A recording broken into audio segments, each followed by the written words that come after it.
Your smooth jazz destination, Urban Radio Tulsa, online.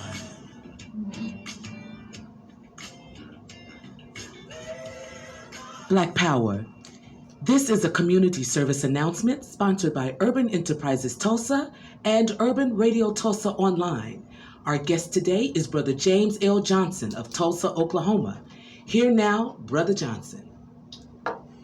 Good evening, family. Good afternoon, I guess I should say. Just wanted to say that we have a public nuisance that we need to address, which is Mohawk Boulevard, right here in the heart of Tulsa, Oklahoma. I've lived on this street now for 7 years. I've lived in the city, all over the city, 62 of my almost 64 years. And the issues that we're having on Mohawk is truly sad. We've had 10 accidents on Mohawk Boulevard in the past year as a result of two center medians that Kraft, who is the city of Tulsa traffic engineer, decided to have put in the middle of the roadway. Now, before those center medians were put there weren't any accidents. And these accidents are occurring right directly in front of Muncie Power Plant, which is a recent new neighbor that we acquired. I've talked to several of their executives recently, as recent as a few days ago. Mr. Doug Sullivan, I think he's the assistant CEO of that facility. I got a chance to speak to him, and he assured me and let me know that he was going to be having dinner with a couple of gentlemen in the city that can do something about this public nuisance. I've also been in contact with Mr. Dustin Manry, who's also another assistant there at Muncie, and he let it be known. He told me that if I remain consistent, that he thought that the city of Tulsa would give me the results that the neighborhood deserves. The problem that we've been having is, well, let me just make it blunt. Let me deal with the pink elephant in the room, and that is, he let it be known that he was, he's a white Caucasian male, had been living in, I believe he told me Sky-Tube most of his life. And he just made it plain. He said, Mr. Johnson, listen, you have a legitimate gripe. And had it been myself who had made that call to City of Tulsa traffic engineer Kirk Kraft, that they would have solved that problem the same day, no later than the week. But because I'm an African-American male and I addressed Kirk Kraft with it, he basically wanted me to just shut up and dribble the ball. And that's the attitude not only that Kirk Kraft has, that's the attitude that I've seen portrayed in this city all my years of living here. I don't know why it is that black folk, we have to fight for everything north of Admiral. And it's been like that all of my life, so I don't see any reason for anything to change. You know, my grandmother, Big Mama, used to say, when folks show you who they are, believe them. You know, a lot of folk are upset with this country singer, what's his name, Dorian something, that I can't think of his last name. I didn't even write it down, but I wanted to surely make mention of the young man. He came out with a song that said something to the effect of, you can't do that in a small town or something. But it dealt with racism, and it dealt with bigotry, and it dealt with hatred. And a lot of folk are mad at this man for what he said. But, you know, I'm not mad at him. And the reason why I say I'm not mad at him is, again, when you come upon a rattlesnake, first of all, he's going to shake his rattle to let you know exactly what he is. and knowing what a rattlesnake sounds like, I know that I can go pick him up and try to put him on my hook and use him as fishing bait. So when this young man put it out there in his song and let America know what a lot of white folk feel, but he had the kahunas to say what he felt. And for that, I tip my hat and give him a standing ovation, because what he actually did was made me keep my head on a swivel. I remember the time not long ago when the phrase used to be, boy, don't let the sun go down on you. I think it said something about, let's see, how did that go? Be out of town before the sun go down. In communities right here outside of Tulsa. That was the slogan. You better be out of town before the sun go down. And I don't know, let's not be disturbed by somebody's vanity project, because that's what this is. Kraft is dealing with his ego. Had I been of Caucasian descent, they would have solved this problem. I've had 8 accidents directly in front of my home on the corner of Mohawk and Troost. 8. I spent $20,000 for a black ornamental fence to protect my great-grandchildren and protect our property. I've already addressed the city of Tulsa, the city council, with this matter a few months back. Nothing had been done other than the fact that Kraft sent some installers out to put some white paint around a couple of the curves and to put some little reflectors on the top of those centimedians that they built. And when the guys come and cut the grass, when they decide to do that, because I've had to stay on them about that as well, the grass getting up knee high before they get somebody out there to cut it. When they are cutting the grass, it's been knocking those reflectors off. So at night, you still can't see the centimeters when you're coming upon them. Mohawk Boulevard is a 2-lane highway boulevard. And so that means that they can't put speed bumps on it to slow traffic down. Now, the speed limit was 45 miles an hour. I fought them like hell for 10 months before we finally got them now to change the speed limit from 45 to 35.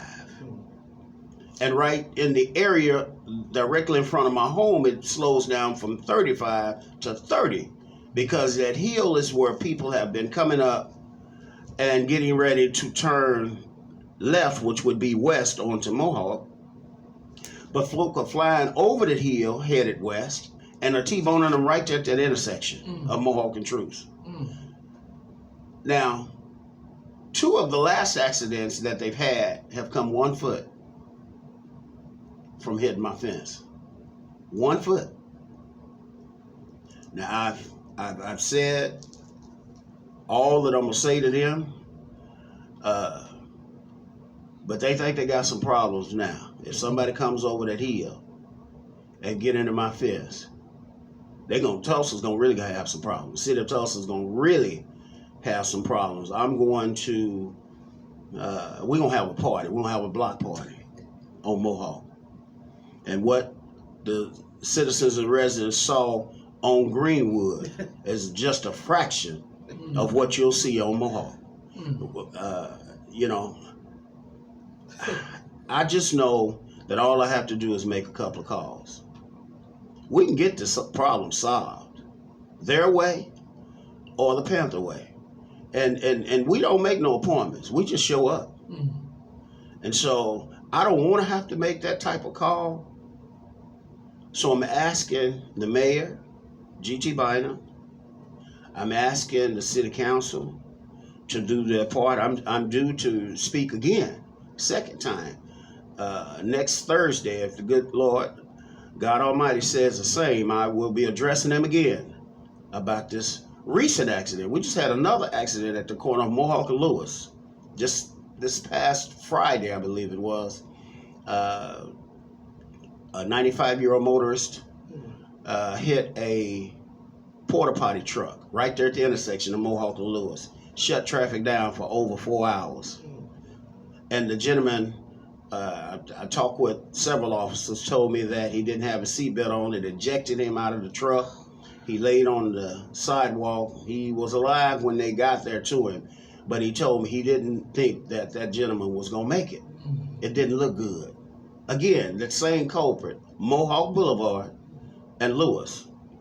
Well, if that ain't enough, about 3 months ago, on the other end of Mohawk, on the west end of Mohawk, there at the intersection of Mohawk and Peoria, we had a 3-car accident there that shut traffic down for over 4 hours. When the school season is in, you've got all of that Hawthorne Elementary traffic that's going up and down Peoria. And Muncie has, I think they said about 200-300 employees now. They're anticipating hiring 1,500 people. That's going to be coming up and down Mohawk. Can you just imagine the cluster that's going to create? But now, the residents in the Mohawk Boulevard area, I guess Kraft basically said we don't deserve the same amenities on Mohawk Boulevard that our counterpart, white folk, get to enjoy on Riverside Drive. Now, here's the problem that I have with that. Now, I have 2 children. I've got a 42-year-old daughter and I've got a 22-year-old son. And I don't show no differences in my children. Well, I said that to say this.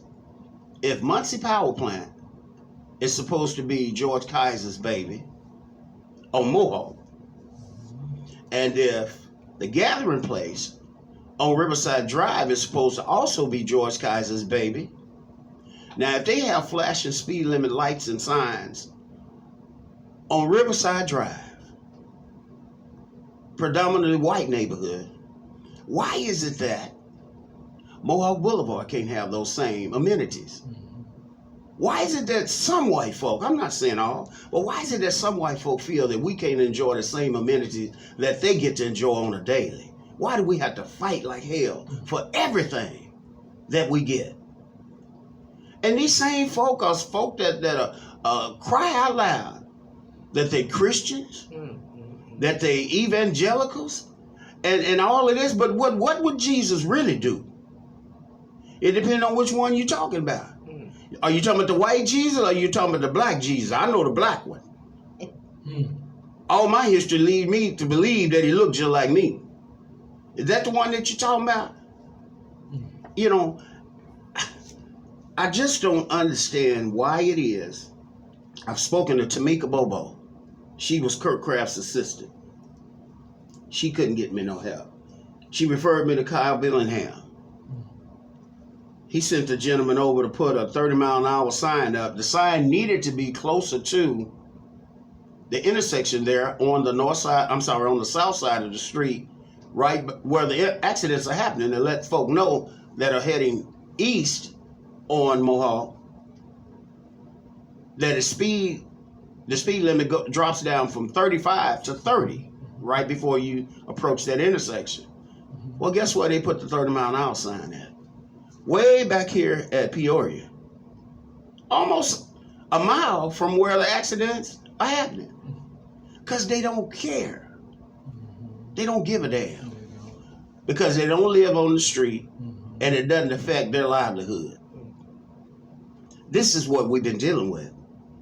And then for Kurt Kraft, the city of Tulsa traffic engineer, to say to me, this was just last week, we had a heated conversation. And he basically told me, Mr. Johnson, we have a system.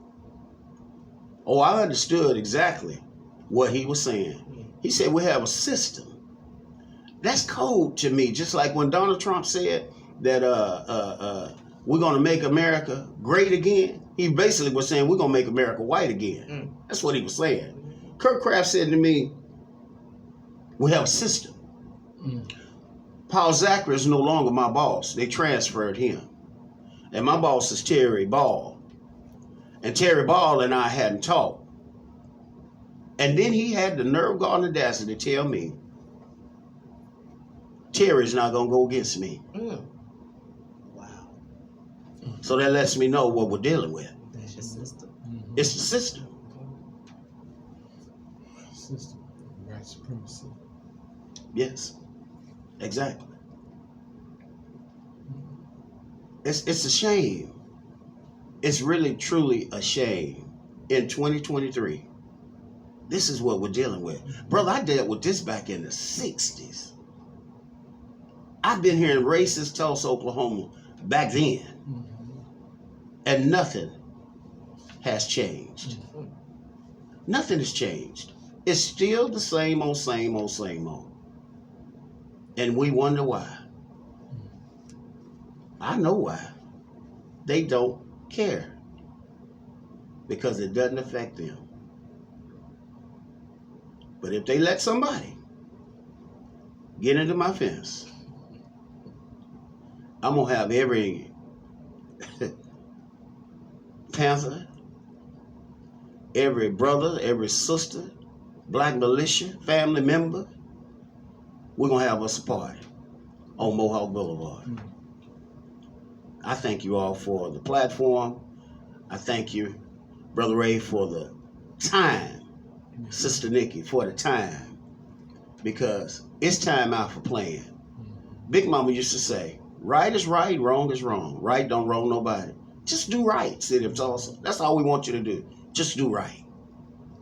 That's right. You have been listening to a community service announcement brought to you by Urban Enterprises Tulsa and Urban Radio Tulsa Online.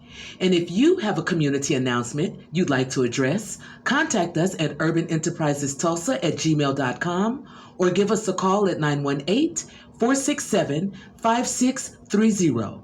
Ashe and Black Power.